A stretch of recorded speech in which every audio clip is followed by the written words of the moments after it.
My friend my family તમારું બધાનું મારી યુટ્યુબ ચેનલમાં સ્વાગત છે। ઘણા દિવસે લોંગ બ્લોગ લઈને આવી છું તો પૂરેપૂરો જોજો। સવારનો ટાઈમ છે અને દૂધ ગરમ થાય છે અને આજનો દિવસ આખો દિવસ મારો રૂટીન જે છે એ તમારી સાથે શેર કરીશ। કારણ કે ઘણા લોકો મારા એવા છે કે નો મેસેજ આવે છે, કમેન્ટ આવે છે કે દીદી તમે લોંગ બ્લોગ લઈને આવો।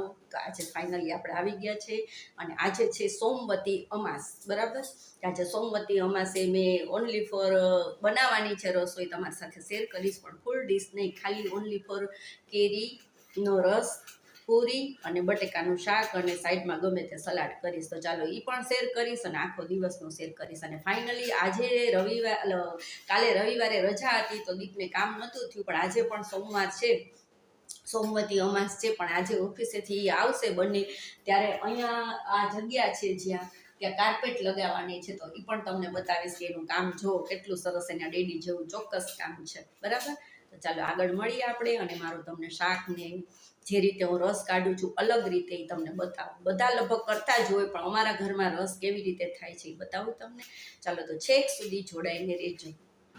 ચાલો તો ફાઇનલી આપણે લાગી જાય કામે। દૂધ થઈ ગયું છે ઠંડુ, એને મૂકી દીધું હતું ફ્રીજમાં અને અહીંયા મેં કેરી સુધારી લીધી હતી અને પછી થોડું એવું ઠંડુ પાણી અને ખાંડ નાખી દીધી। હમણાં કેરીની સિઝન હોય છે તો ખૂબ ખાંડ જોઈએ છે આપણે, તો કેરીનો રસ કાઢું છું તો હું આમાં એક અલગ રીતે કરું છું। અલગ મતલબ કે અમારા ઘરમાં કેરીનો રસ ગાળીને પીવાનો હોય છે।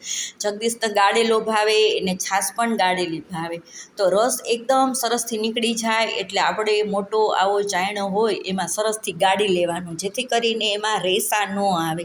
પહેલાં પણ તમને ઘણાને ખબર હશે કે જૂનવાણી માણસો હતા એ કંતાનમાં રસ કાઢતા કે રેસા ન આવે, અને ગોઠલાના રેસા, કેરીના એવા અમુક રેસા હોય તો એ બધા જ નીકળી જશે। મારે ઘણું બધું વેસ્ટેજ નીકળશે, જો તમે કેટલું નીકળ્યું છે ને। હવે આપણે એમાં સરસ મજાનું બરફ નાખી, જો કેટલું બધું વેસ્ટેજ નીકળ્યું છે તો આ આપણા પેટમાં જાય અને એકદમ ફાઇનલી ઓરિજિનલ રસ થઈ ગયો છે અને પીવામાં પણ એકદમ ફ્રૂટી જેવો, જ્યુસ જેવો લાગે છે। અને અહીંયા મેં એક કેરીના નાના નાના પીસ કરી લીધા હતા કે આપણને રસમાં ખૂબ સરસ ટેસ્ટી લાગે, મજા આવે આમ ખાવામાં એમ। હવે આમાં બરફ નાખી અને આપણે એને મૂકી દઈશું ફ્રીજમાં અને પછી આપણે આગળની રેસીપી તરફ જાશું। અને સખત ફ્રેન્ડ એટલી ગરમી છે રાજકોટમાં, એટલી ગરમી છે કે આપણે રસોઈ કરતા હોય ને તો એમ થાય કે 2-3 વાર નાહી આવીએ, કપડાં બદલાવી લઈએ, એટલી ગરમી છે। તમારે ક્યાંથી વિડીયો જોવો છો અને કેવી ગરમી છે ચોક્કસ કમેન્ટમાં કહેજો। અહીંયા હવે બટેકાનું શાક વઘારું છે, તો રાઈ છે, જીરું છે, હિંગ મૂકી અને મેં મૂક્યો વઘાર, અને વઘારમાં લીમડો નાખતા ભૂલાઈ ગયો તો પછી નાખીશ, અને થોડું પાણી નાખી દીધું કે તેલના આપણી છાંટા છે એ બધે ન ઉડે તો પણ થોડા થોડા ઉડતા જ હોય।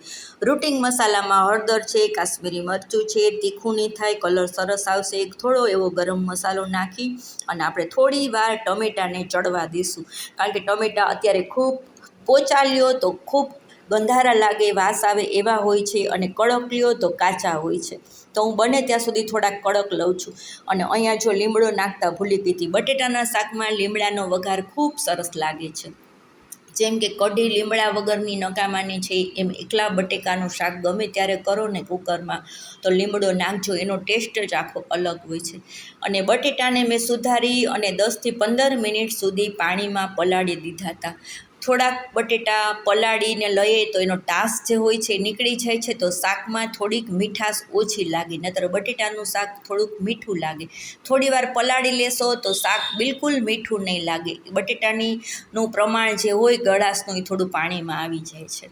તો આવી રીતના શાક જરૂરથી એકવાર ટ્રાય કરજો, આવી રીતના ગાળી અને રસ પણ કરજો, ખૂબ સરસ લાગશે। અહીંયા મારે 3 વિસલ થઈ ગયા પછી કુકર પણ ઠંડુ થઈ ગયું છે, તો જોઈ લો આપણું શાક થઈ ગયું છે રેડી। હવે આપણે પૂરીના લોટની તૈયારી કરશું। તો આજે છે સોમવતી અમાસ, તો એમ થયું કે ચાલો આજે આપણે દાળ ભાત તો નથી જ કરવા, તો પૂરી, શાક અને સલાડ ને એવું બધું બનાવી લઈએ, જે મેં તમને પહેલાં આગળ કીધું। તો સવારનું રૂટિન કામ બધું જ થઈ ગયું છે ફ્રેન્ડ, ખૂબ જ સરસ દિવસ છે આજે, છેલ્લો દિવસ છે પરસોત્તમ મહિનાનો। તો અહીંયા મેં લોટ લીધો છે ઘઉંનો, એમાં 2 નાના ચમચા ભરી અને રવો નાખ્યો છે, ખાસ ધ્યાન રાખજો। અને તમારી પાસે રવો ન હોય તો અડધી વાટકી ભરી અને જાડો લોટ તમે નાખી શકો છો। આજે હું જે પૂરી કરું એ પૂરી ટ્રીક સાથે કરું છું, તમે ચોક્કસથી જોઈ લેજો। છો. ખૂબ સરસ પૂરી થશે, બિલકુલ તેલ પીસે નહીં. અને અહીંયા મોણ દેવા માટે મેં 4 થી 5 ચમચી જેટલું તેલ લીધું છે. એમાં હળદર, હિંગ અને મરચું પાવડર જ નાખ્યો છે. અહીંયા તમે કદાચ અજમા કે તમે જીરું કે કાંઈ પણ વસ્તુ નાખતા હોય તો એડ કરી શકશો, પણ મારે તો શાક સાથે છે એટલે મેં કોઈ સ્ટ્રોંગ મસાલા નાખ્યા નથી. હવે લોટમાં મેં મીઠું નાખી દીધું અને આ મોણ નાખવાનું છે એ આપણે અલગથી મોણ દઈ અને એને મિક્સ કરી લેશું કે તેલ સાથે સરસથી મસાલો પણ ભળી જાય, એકદમ સરસ થાય. અને આવી રીતે કરીએ ને તો પૂરીનો કલર પણ સરસ આવે છે અને ખૂબ મસ્ત થાય છે. હું થેપલા પણ આવી રીતે કરું છું. ક્યારેક અથાણું આપણે કાઢ્યું હોય રૂટિનમાં અને થોડું તેલ વધ્યું હોય તો એ પણ હું થેપલામાં નાખી દઉં છું. થેપલાનો ટેસ્ટ પણ સારો આવે, કલર પણ સારો આવે. હવે હાથેથી અહીંયા લોયું મેં સરસ મજાનું સાફ કરી લીધું અને હું અહીંયા હસું છું વિડીયાનું શૂટ કરતું કે મારા ફ્રેન્ડ કહેશે કે લોયું પણ સરસથી લોહી નાખ્યું છે. હવે અહીંયા એકદમ આપણું મોણ કઈ રીતે દેવાનું છે એ ખાસ જોજો.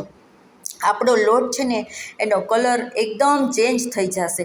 જેમ કે આપણે કોઈ પણ વસ્તુમાં મોણ દેતા હોય તો એને 2 હાથે ચોડીને દેવાથી લોટ, મસાલો, તેલ બધું સરસ મિક્સ થઈ ગયું. તો જો અહીંયા જોઈ શકો છો કલર ચેન્જ થઈ ગયો છે, એટલું સરસ આપણું મોણ દેવાઈ ગયું છે. આ રીતે કરવાથી પૂરી ખૂબ સરસ ખાવામાં સોફ્ટ રહેશે અને બિલકુલ તેલવાળી પીચકું જેવી પૂરી નહીં થાય. અને લોટ એકદમ કઠણ બાંધવાનો છે. જેમ કે આપણે પરોઠાનો બાંધતા હોય છે અને ભાખરીનો બાંધતા હોય છે એનો વચ્ચે બાંધવાનો. પરોઠાથી થોડોક કડક બાંધજો અને ભાખરીનો તો હું ખૂબ કડક બાંધું છું, એનાથી થોડોક નરમ. અને 10 મિનિટ સુધી રેસ્ટ આપજો. વધુમાં વધુ 5 મિનિટ સુધી આપણે એને રેસ્ટ કરાવશું.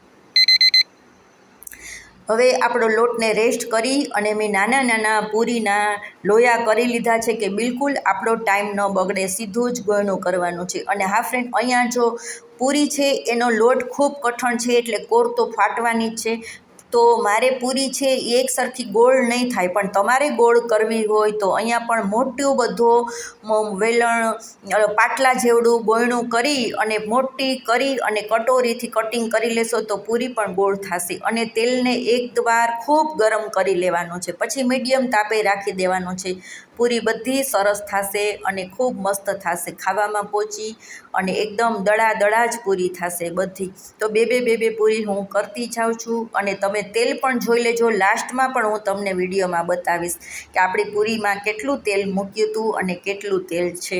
મારા ઘરમાં પૂરી વધારે પડતી બહારની ઓછી ભાવે. પ્રસંગમાં ગયા હોય ને તો આ લોકો એમ કે બહુ તેલવાળી હતી. હવે જો ફાઇનલી જોઈ લો તમે કે મેં કેટલું તેલ મૂક્યું હતું અને કેટલું તેલ છે ને કેટલી પૂરી થઈ ગઈ. જો આમાં આપણે તેલમાં પૂરી તળી જોઈ શકો છો કેટલું તેલ મૂક્યું હતું ને કેટલું તેલ ઓછું થયું, બરાબર. અને મેં બધી પૂરી તળી અને આમાં નાખી છે. અને આ કાથરોટ છે એ સાવ કોરી છે, લોટ બાંધેલો છે, બિલકુલ તેલ નથી. હવે આમાં પણ તમને બતાવું, આમાં ડાયરેક્ટ હલવીને જ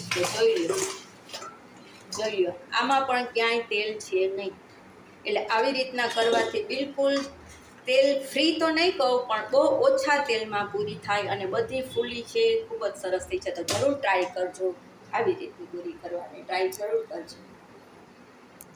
તો હવે ફાઇનલી આપણે ઠંડો રસ છે એને આપણે લઈ લેશું અને હવે બેસશું આપણે જમવા. તો આજની ડીશ મારી છે એ તમારી સાથે શેર કરું છું. અને તમે વિડીયો કયા ગામથી જોવો છો જરૂર કમેન્ટમાં કહેજો. જેમ શોર્ટ વિડીયોમાં તમે સપોર્ટ ખૂબ મને કરો છો એવી રીતે મને લોંગ વિડીયોમાં પણ સપોર્ટ કરો.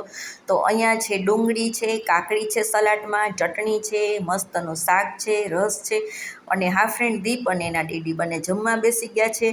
જો આજનો વિડીયો તમને ગમ્યો હોય, પૂરીની સ્ટ્રીક, શાકની, લોટ બાંધવાની જે કાંઈ ગમ્યું હોય એ ચોક્કસથી કમેન્ટમાં મને કહેજો, તો મને પણ મજા આવે અને મને પણ એમ થાય કે ના, મારા ફ્રેન્ડ ફેમિલી મારી સાથે છે. ફેસબુકમાં, ઇન્સ્ટામાં, યુટ્યુબમાં મારી આઈડી એક જ છે. અને હવે તો જલ્દી આપણે ફેસબુકમાં ને ઇન્સ્ટામાં મોટું ગ્રુપ થઈ જવાનું છે. નવા વિડીયો સાથે જલ્દી મળશું. જય માતાજી.